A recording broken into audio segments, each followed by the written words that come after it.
Global hunger index, जिससे मापी जाती है देशों में बढ़ रही भुखमरी, उसमें भारत की स्थिति चिंताजनक। 121 देशों में से 107वें नंबर पर युद्धग्रस्त अफगानिस्तान को छोड़कर भारत दक्षिण एशिया के लगभग सभी देशों से पीछे। क्या सरकार के पास है कोई जवाब? कौन है इसका जिम्मेदार? ग्लोबल हंगर इंडेक्स की हालिया रिपोर्ट भारत के लिए एक चिंता का विषय बन चुकी है। 121 देशों की फहरिस्त में भारत को 107वां स्थान मिला है। जी हां, भारत युद्धग्रस्त अफगानिस्तान को छोड़कर दक्षिण एशिया के लगभग सभी देशों से पीछे है। नमस्कार, मैं हूं साहिबा खान और आप देख रहे हैं अनकट। तो आज बात होगी एक और अंतर्राष्ट्रीय रिपोर्ट की, जिसमें भारत की जगह काफी नीचे है। ग्लोबल हंगर इंडेक्स वैश्विक, क्षेत्रीय और राष्ट्रीय स्तर पर भूख को सही रूप से मापने और ट्रैक करने का एक उपकरण है। GHI स्कोर की गणना 100 अंकों के पैमाने पर की जाती है, जो भूख की गंभीरता को दर्शाता है, जहां 0 सबसे अच्छा स्कोर है और 100 सबसे खराब। भारत का 29.1 का स्कोर इसे गंभीर श्रेणी में रखता है। अगर हम पड़ोसी मुल्कों की बात करें, भारत से तुलना करें, तब भी हमारी हालत खस्ता ही है। आसपास के लगभग सभी देश भारत से बेहतर हैं। श्रीलंका की बात करें तो 64वां स्थान उसे प्राप्त है, नेपाल 81 पर है और पाकिस्तान 99 पर है। अफगानिस्तान 109 रैंक पर दक्षिण एशिया का एकमात्र देश है जिसकी स्थिति भारत से भी बदतर है। वहीं चीन सामूहिक रूप से 1 और 17 के बीच रैंक वाले देशों में है, जिसका स्कोर 5 से कम है और जहां भुखमरी भी सबसे कम है। अगर ऐसा है तो भारत में कितने लोग हैं अल्प पोषित यानी कि अंडर नरिश्ड? तो अल्प पोषण यानी कि अंडर नरिशमेंट क्या होता है, पहले वो समझते हैं। जब आपकी खुराक आपकी बॉडी वेट और लंबाई चौड़ाई के हिसाब से, एज के हिसाब से कम हो और आप जो खा रहे हैं वो आपके बदन की जरूरतों को, उसकी एनर्जी नीड्स को पूरा नहीं कर पा रहा हो पूरे 1 साल तक, तो आप अल्प पोषित हैं, अंडर नरिश्ड हैं। तो रिपोर्ट में पता चला है कि 18 से 20 के बीच, जहां भारत में पूरी आबादी के साथ अल्प पोषित लोगों का अनुपात 14.6% था, वहीं 19 से 21 में बढ़कर 16.3% हो गया, यानी कि पूरे 1.7% की बढ़त।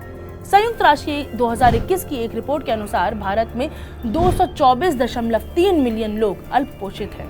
वहीं विश्व स्तर पर अल्प पोषित लोगों की कुल संख्या 828 मिलियन है। हालांकि भारत ने अन्य 2 संकेतकों यानी कि इंडिकेटर्स में सुधार दिखाया है। 2014 और 2022 के बीच चाइल्ड स्टंटिंग 38.7% से घटकर 35.5% हो गया है और बाल मृत्यु दर भी 4.6% से गिरकर 3.3% हो गई है। 2014 में भारत का GHI स्कोर 28.2 था, तो अब 29.1 है। इन मानकों पर भारत ने भले ही ठीक ठाक परफॉर्मेंस दिया है, मगर भुखमरी में तो हम फिसले ही हैं। आइए जानते हैं कि दुनिया के क्या हालात हैं और वैश्विक GHI रिपोर्ट क्या कहती है। तो विश्व स्तर पर हाल ही में भूख के खिलाफ प्रगति काफी हद तक रुकी हुई है। दुनिया के लिए 2022 का GHI स्कोर मध्यम माना जाता है, लेकिन 2022 में 18.2 और 2014 में 19.1 से थोड़ा ही सुधार है। ये संघर्ष जलवायु परिवर्तन यानी कि क्लाइमेट चेंज, कोविड-19 महामारी जैसे संकटों की वजह से है। साथ ही यूक्रेन युद्ध की वजह से दुनिया भर में खाने के सामान की महंगाई तो बढ़ी ही है, साथ ही साथ ईंधन और फर्टिलाइजर्स की कीमतें भी गगनचुंबी हो रखी हैं और ये 2023 तक बढ़ती रहेंगी, जिसकी वजह से भुखमरी भी बढ़ने के संकेत हैं। पिछले साल जब ये रिपोर्ट आई थी, तब भारत की रैंक 116 देशों में से 101 पर थी। तब महिला एवं बाल विकास मंत्रालय ने तीखी टिप्पणी कर ये बात कही थी, जो अभी आप आपके सामने देख रहे हैं। मैं हिंदी में अनुवाद कर देती हूँ। ये चौंकाने वाली बात है कि ग्लोबल हंगर रिपोर्ट 2021 ने भारत के रैंक को नीचे कर दिया है, जो जमीनी हकीकत और तथ्यों से परे है और जिनकी कार्यप्रणाली यानी कि मेथोडोलॉजी गंभीर रूप से गलत है।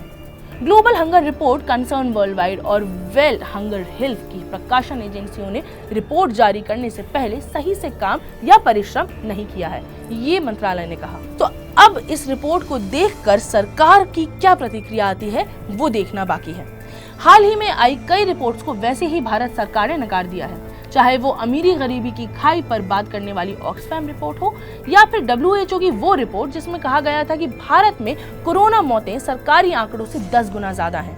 क्या इस बार भी सरकार इस अंतर्राष्ट्रीय रिपोर्ट को नकार देगी या फिर इसे सही मानकर असल में जमीन पर काम करने की कोशिश करेगी? ये देखना दिलचस्प होगा।